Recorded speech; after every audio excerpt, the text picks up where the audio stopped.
The moon hangs low over the Ukrainian steppe, its pale glow stretching for miles across the endless grasslands. The air is thick with silence, broken only by the distant rustle of wind through the tall grass. In this vast emptiness, the moon becomes both a silent witness and a silent judge, casting its cold gaze over everything below.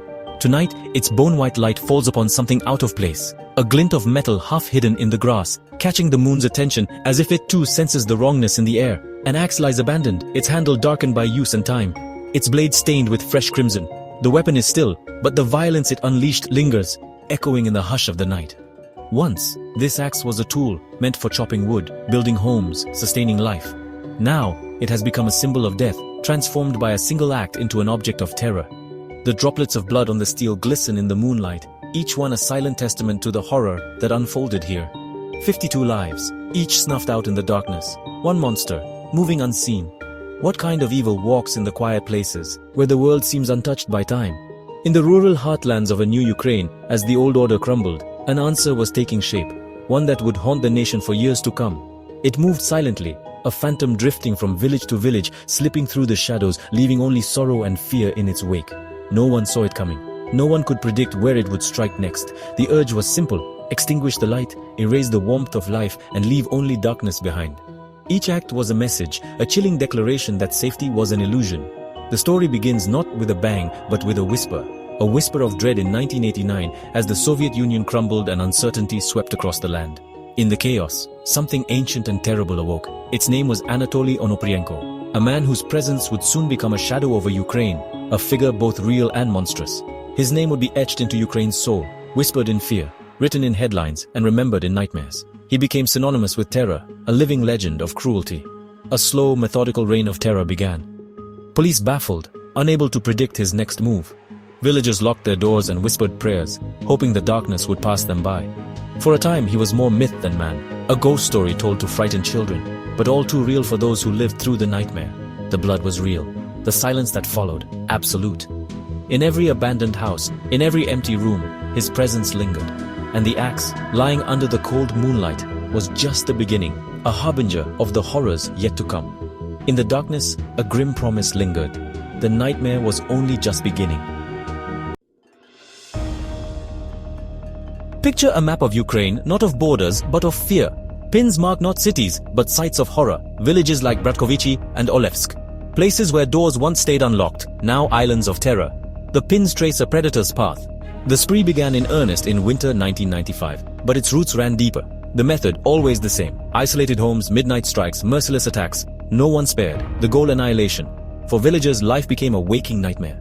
Every sound at night, a possible death sentence. Farmers armed themselves, trust evaporated, suspicion grew.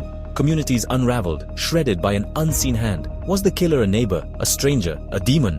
Authorities chased a ghost, the vastness and randomness making him uncatchable. He left few clues, moving like smoke. Dubbed the Terminator, he was a faceless force. For 6 years, he ruled this map of fear. Each new pin, another family erased, another village in mourning. Darkness took root in the Ukrainian soul. The Dubchak family's murder in Bratkovichi revealed a pattern, one that would haunt investigators for years to come. What seemed at first like a senseless act of violence soon began to echo with chilling familiarity. December 1995, a family of 4, slaughtered in their sleep, their home transformed from a place of warmth into a scene of unspeakable horror. The brutality was shocking, but it was the method that caught the detectives' attention. The killer set the house ablaze, hoping to erase every trace. Yet, even through the smoke and ash, evidence survived, clues that whispered of a calculated mind at work. Investigators saw the same signature, again and again.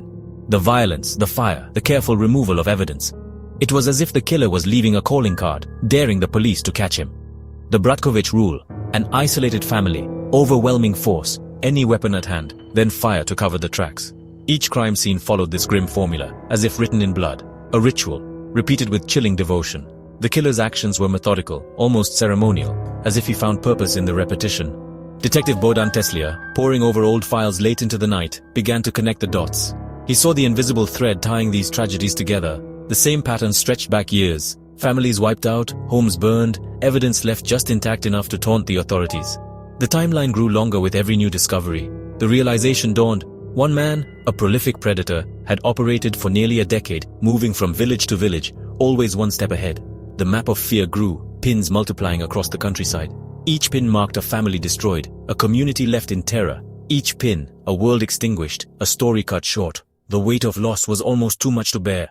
Police pressure mounted. They hunted a legend, a ghost who slipped through their fingers time and again. Survivors were rare, and their stories were harrowing.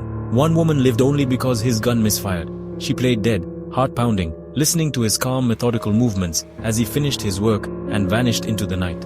He was not a madman. He was quiet, deliberate, blending into the background. Neighbors described him as unremarkable, almost invisible. He saw killing as a job, a task to be completed with precision. There was no passion, only cold efficiency.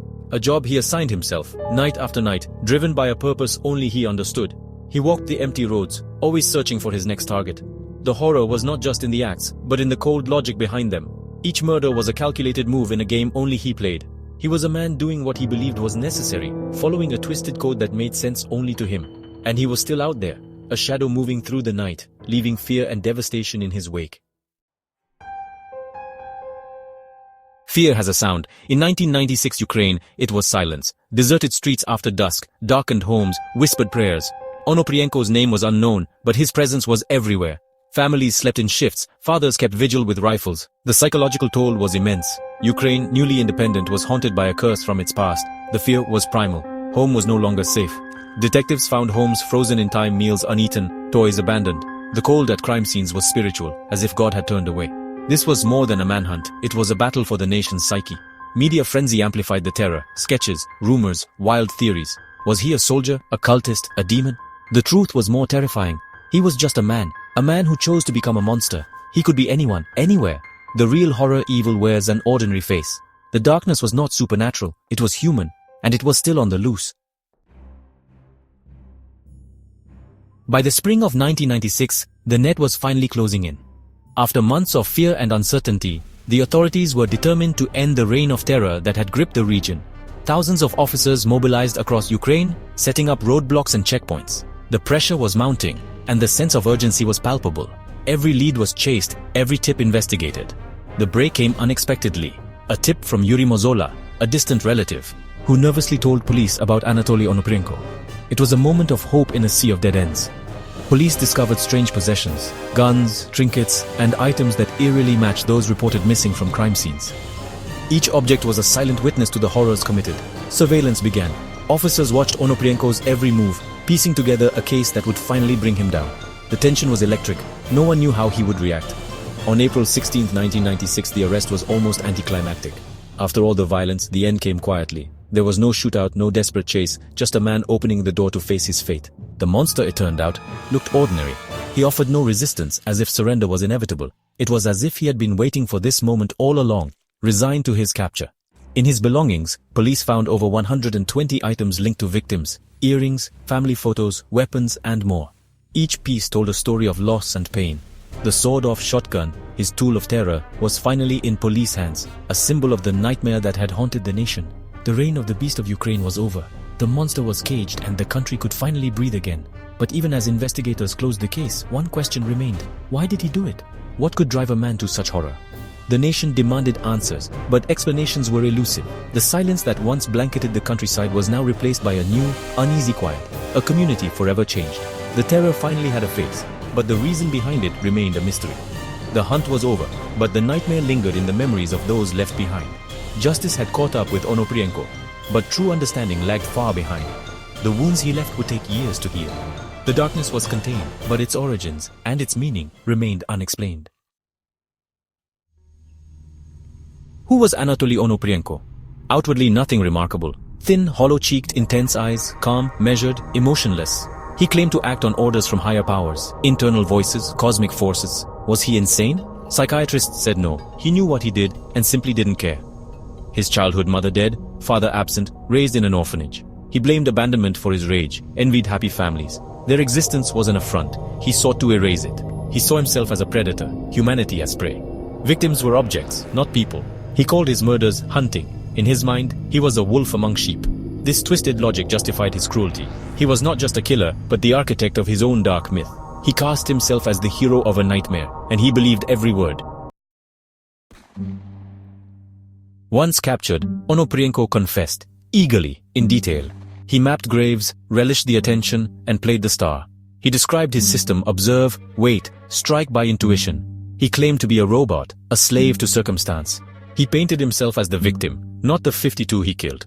During interrogations he smirked, proud, amused by the horror he caused. He insisted on the precise tally 52. He wanted credit for his legacy of pain.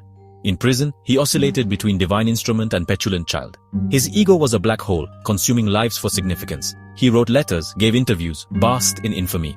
The performance never stopped. At his core, vast, empty narcissism. He killed to feel important, to be noticed. And he succeeded. Onoprienko's trial began in late 1998 in Zhytomyr. The world watched. The courtroom overflowed with press and grieving families. Onoprienko, caged, seemed to enjoy the spectacle. He described murders calmly, then rambled about his mission. He showed no emotion facing the victims' families. The evidence was overwhelming: confessions, weapons, stolen items. Guilt was certain. Only the sentence was in question. Ukraine's moratorium on the death penalty clashed with public outrage. The debate raged: justice or European values? The verdict: guilty on all counts. The sentence: death. The courtroom erupted. Relief, not joy. Onoprienko was unfazed, almost expectant. His story ended as he wanted, condemned by the society he despised. He became a legend of darkness, and now he would face the ultimate punishment. But the noose never tightened. The death sentence was commuted to life in prison. For families, it was a bitter end. The monster would live. Onoprienko spent his days in a cell, alone with his memories. The beast was caged, but not erased. Ukraine moved on, but the silence lingered in the villages. Empty houses, lost family names, a generation taught to fear the dark. His legacy: not just graves but stolen trust and innocence. Onoprienko died in prison in 2013, age 54. His death was quiet, unremarkable, no grand finale. The dark force simply vanished. For some, his death brought closure. For others, it felt hollow. The final chapter unwritten, the silence enduring. The story ends where it began, in quiet places, broken families, and a shadow that remains. Monsters are not myths, they are men. And the silence they leave behind is their most haunting legacy.